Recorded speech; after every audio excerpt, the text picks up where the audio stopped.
خانم اون روز بار اولی بود که من والا رو میدیدم. ماشینم کنار خیابون خراب شده بود، به هم کمک کرد. همین. بعد یهو بوی کباب خورد به دماغت. آره؟ فکر کردی خبریه؟ اشتباه اومدی دختر. دلم برات میسوزه. تو تازه سر خطی، اما من تا تهش رفتم، هیچی نبود. دنبال چی میگشتی که نبود؟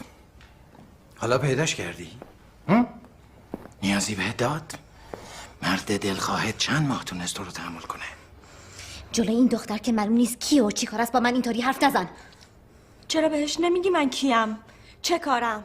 چرا بهش نمیگی من نامزدتم؟ چرا؟ آروم باش ترمه. بده من، برو بشین. آره برو بشین. برو بشین والا میزش اما بچینه. مامان چیزی نیست مامان، چیزی نیست.